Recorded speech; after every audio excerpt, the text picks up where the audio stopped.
Now, some couple, they want for a specific gender, right? A specific gender kid. Or someone who have already failed 5 or 6 IVF failed before. So one of the main reason of failed IVF is a bad quality embryo, right? So we offer them PGS, what we say, pre-implantation genetic screening of embryo, right? So once the embryos are developed, we take 1 or 2 cell from those that embryo.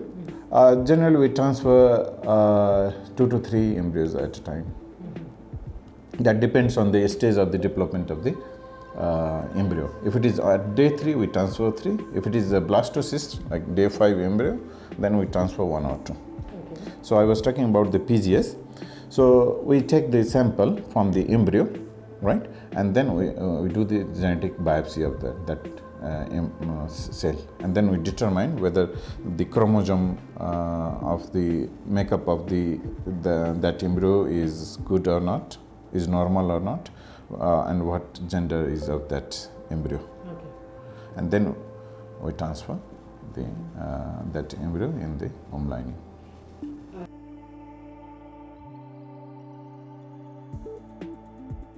So that is called PGD, which is a pre-implantation genetic disease. So the same embryo, we take the biopsy, we take 1 or 2 cells from that embryo, and then we do that. We have to screen whether that embryo is suffering from Huntington disease or not. Like one of the parents are suffering from any genetic disease like Huntington disease, suppose. So then what the lab technician will do in the genetic lab, they will introduce a probe specific for that disease, and will match whether that embryo is having, that sample is having the same problem or not. Okay. So that is called, we test whether that embryo is having that disease or not. That is called PGD.